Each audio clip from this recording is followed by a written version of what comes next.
What's up, y'all? Do you like video games? Because me, I sure do. Gaming is a cornerstone to the entertainment industry and has grown some of the largest communities of all time. As to whether or not you think those communities are good or bad, that's up for you to decide. So when it comes to appreciating such an inspirational art form, it should be a unifying experience where we all come together to love the things we put so much time into. And that is where the Game Awards come in. The Game Awards, much like every other entertainment award show, is a way to appreciate and recognize the games of that year, and also anticipate and get hyped for the games in the future. Except High Guard. I don't know many people excited for that one. Check, please. It's the gaming equivalent of the Oscars, the Emmys, the Grammys, etc. And to prove my point earlier about how large the gaming community is, this recent Game Awards had more viewers than the fucking Super Bowl. Now, that's due to a multitude of reasons, but that's still a crazy stat. The event highlights all the great parts about a game, including design, voice acting, story, and a best of in a bunch of different genres. But easily the most anticipated part of the night, of course, is the Game of the Year. We get to see the best of the best go up and hopefully win such an honor. Now, you would think such a widespread event like this would unify and bring people together. I mean, we're all gamers here, you know? I mean, even though these awards show recognition to the games we love, I mean, they don't really define them, so in the end, everyone should be happy with it.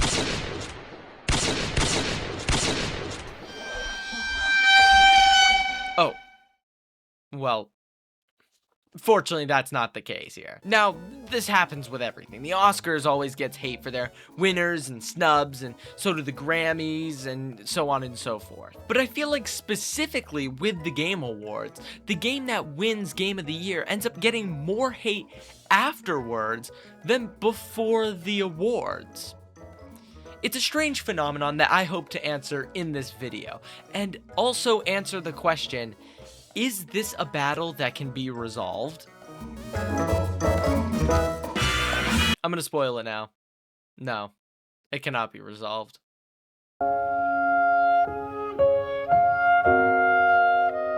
Nah, but in order to understand why this battle is never ending, we need to get into the mentality of the people who hate on the winners. So for this, I'm gonna be talking about the recent winner, Expedition 33. And as someone who has played through and beat the game, I can safely say that this is one of the greatest games I've ever played. I haven't been that invested in a story in a long time, with an incredible message about grief and also just some insane artistic talent. But before I talk about the hate that's going towards this masterpiece, I need to make an important distinction for clarity's sake. We need to discern the difference between criticism and hate. Criticism, or at least the good kind, delivers valuable information from the audience to the creator, allowing them to make their project or future projects better. It's literally called constructive criticism because it can be built upon. However, there's another side to constructive criticism, and that's this certain level of respect. Pointing out positives is also important and allows the creator to know what they did well so they can keep doing that. Talking about that and the negatives respectfully allows it to be delivered far more effectively and, in all honesty, makes them actually want to listen to it. Hate, on the other hand, is pure negativity, straight out of Frown Town. There's nothing really constructive to latch onto, claims might be bogus or blown out of proportion, and it doesn't have that level of respect. This is going to be a common theme throughout this video, and in relation to this game, you can criticize it all you want because that's your opinion, and media is made to be criticized. With that being said, some of the stuff being said about Expedition 33 is questionable. I will now read you a tweet discussing the game, and before you ask, yes, this was written by a real person. I figured I would warn you first. Israel GPT generate me literally every game from the last fucking 20 years and make it win best art direction despite looking like someone smeared shit on an AI generated picture of the board game Candyland. Okay.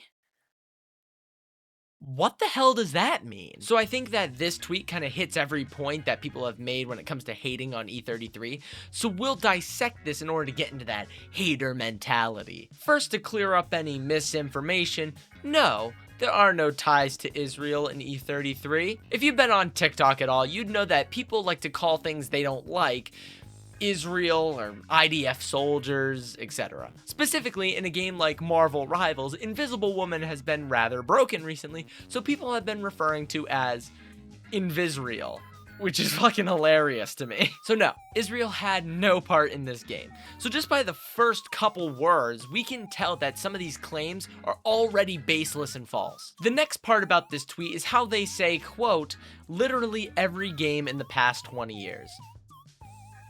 How? This is another part of that hater mentality where they just craft these word sandwiches without providing literally any evidence to support their claim. No CER in sight, just C. Like, see how dumb I am. Thank you. But that goes along with why they hate this game, and it's because of how they absolutely swept the Game Awards. It was nominated for 11 awards, making it the most nominated game in the history of the event, and it ended up winning 9 of them. There's nothing. Thank you, son.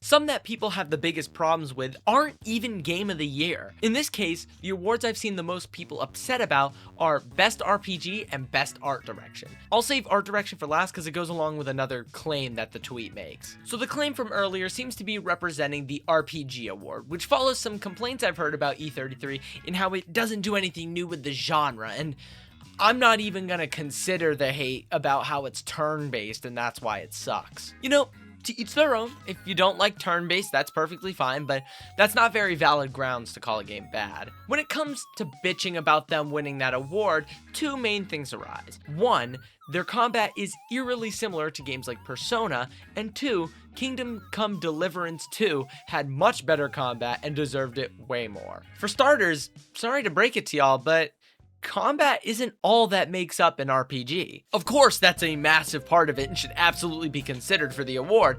However, there's also a narrative aspect to it. How well do they build their characters and immerse you into their story? How do the decisions you make matter? To answer the former, E33 builds their characters phenomenally. I'm gonna get into spoilers now, so there's your warning. Give you a little more time. Gustav, someone who very clearly seemed to be the protagonist of the game, is killed off at the end of Act 1, and no, he doesn't come back. This set the tone and put this new sense of mortality and grief throughout the rest of the game. All that does is allow for the rest of the cast to grow as people as they begin to understand their world. The story really makes you feel for these characters, which is deeply connected to the themes of grief in the game itself. Now, are there decisions you make in the game that can determine the outcome of the story?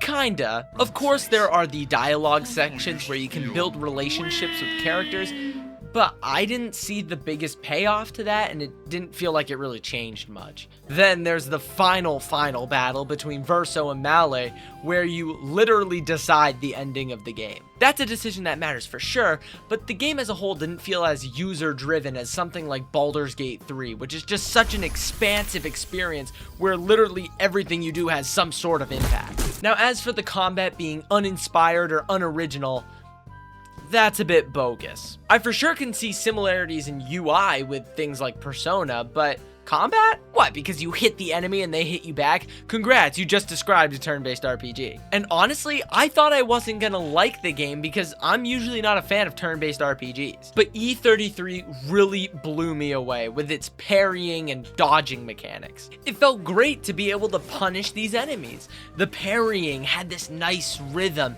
and felt reasonably challenging with how bosses and enemies can go for multiple turns, which really incentivized you to utilize these mechanics. That, along with certain status effects that enemies give you, like inverted, which makes it to where you take damage if you heal. I've seen people refer to the combat system as parry slop or parry simulator, which is like really stupid because it's a mechanic. Obviously, you're gonna use it a lot. That's like saying Silksong is just a swinging simulator. I do one attack to kill a boss, and that's mad boring. And to the people who heard that joke comparison and thought, that's dumb, Silksong has other ways of attack. So does E33! There's jump attacks, gradient attacks, and freaking gun. And each character has this unique playstyle that makes them all different from each other. One guy literally collects attacks from enemies you defeated as long as he's in the party when you do it. Like, that's cool as hell. Of course, if you prefer another game's fighting, that's totally cool. And the point of this video isn't for me to force you to like something, but to make this objective statement that the game is uninspired or boring is simply just hating. To me, E33 innovated the area of turn-based RPGs, and alongside a compelling and immaculate narrative and some incredible character development, I think it deserved that award. This final award goes hand in hand with something that the tweet brings up, and it's when they say, quote, a shitty AI generated image of the board game Candyland. Now that AI claim is especially interesting. Did the game use generative AI? Yes. Kinda. Let me explain here. So during development, with it being Sandfall's first game, they were messing around with a lot of tools, one of which was a generative AI tool. A key piece of info here, though, is that they used the AI to make placeholder textures for smaller things before replacing them with human-made art. Unfortunately, one of these AI placeholders made its way to the final game as a newspaper at the very beginning. Fortunately, this was quickly patched. Now, this is where the debate of ethics comes in. Even though all the AI stuff was replaced with human-made stuff, is it still worthy of an art award? Some have said that, even though it was replaced, just the use of AI is notoriously harmful for the environment, and I think that is a perfectly valid claim. Sandfall should get some criticism for using such AI tools. As for the award itself, to me, it comes down to intention. In this situation, the team was using this tool as placeholders with the intention of replacing it later on. The one that slipped through was an oversight that was quickly patched, and they also stated that they didn't even like using the tool and stopped using it. In my opinion, this doesn't show anything greedy or malicious. They aren't trying to replace humans to save money, and the people who are calling this entire game AI slop because of a single newspaper at the start of the game, which I guarantee you they wouldn't have even known about had they not searched for things to hate, while also completely overlooking the countless amounts of beautiful human-made artwork, while also ignoring the fact that their only piece of concrete evidence against the game was removed after being an oversight, is the textbook definition of cherry picking. So that's really all I have to say about this tweet, and I think it checks off every major box that people tend to lean towards when hating on this game. Now, of course, that's not all of it. I didn't even talk about how the Best Indie Game Award was getting heavily criticized for how Sandfall got a lot of backing from their publisher. But this video isn't about defending Expedition 33. Really, that whole section was just highlighting the baseless claims that haters make in order to drag the game down. But instead, this video is about why Game of the Year will always be this uphill battle, because E33 isn't the only victim of the hate mob. The year before, Astrobot won over games like Black Myth Wukong and Balatro. The primary reason people were hating on Astrobot was its simplicity.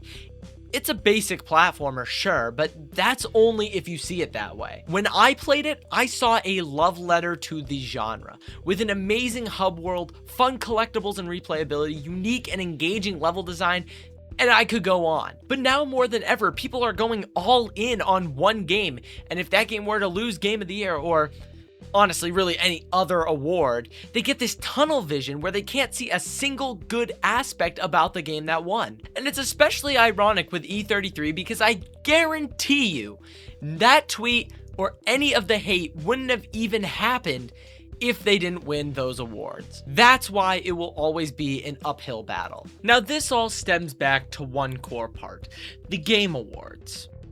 What is it really? Well, it's an ad show, obviously. The primary goal is to make money, and more importantly, the winners of these categories are voted on by a jury of media outlets and influencers. It's ironic because the very people we make fun of are also the ones calling the shots as to who wins. So are the Game Awards rigged? Maybe. Probably. And if not, they're just not as important as people make them out to be. But even though that these awards are pretty meaningless to the general public, I still think this event is amazing. The awards fundamentally open up discussions about gaming and allow us to see the different sides of the fence. But what's even more crucial about this is that we shouldn't be getting so worked up over these minuscule awards. It's like what I said at the start of the video. These awards don't define the games we love. Of course, they bring appreciation and recognition to them, which is nice for those people that are really passionate fans of something. But we shouldn't be slandering games just because they won an award from game journalists. Like, did you need an award to tell you that Silksong is visually stunning? No, of course not! I have yet to see someone complain about Silksong's art style. And Expedition 33 also looks beautiful. Both can be true even if you prefer one over the other. That, and also knowing that slandering great games doesn't make others better. Unfortunately, there will always be people who live by this ideology. There will always be the devil's advocate. Where there is happiness, there's anger. Where there's amazement, there's displeasement. And when there's love, there's hate. It's not a case of differing opinions. It's a case of far sides. People who yearn to stand out, that cannot and will not see any other sort of opinion. And it's this blind hatred that sets the game industry back. Tweets like the one we talked about create two radical sides. The kind that glazes a game to no end like it's some second coming of Christ, and the other that blindly hates it without any sort of evidence. It shuts out any civil or necessary discussion about the pros and cons of a game, and it creates this environment where anyone who argues against the haters are slop consumers, and anyone who has any sort of criticism are just coping haters. As a wise man once said, silence is the best reply to a fool, and that's what I want you to take away from this video. Do not engage with these kinds of arguments. You're just gonna get pulled into the same cycle as the people you'd be arguing with. Instead, converse with people who actually care about gaming, have a different opinion, and most importantly, are willing to alter or see a different viewpoint. Those are constructive discussions, and if we maintain those instead of arguing with people who refuse to see otherwise, well, we save a lot of time. But also, we create a less toxic environment, and we can all really share the love for gaming together. So that's it for this video. I really wanted to make this after seeing all the blind hatred that Expedition 33 was getting. Don't forget to like, subscribe, and comment your personal game of the year as I try to respond to them all, and hopefully we can have a civil discussion about gaming. I'm also streaming on YouTube every Tuesdays and Fridays, 5 to 8. Come stop by and chat. We all have a great time. All my gaming stuff is going to be there, so my editing load will be focused on videos like these. Anyway, that's it from me. So, yeah, bye.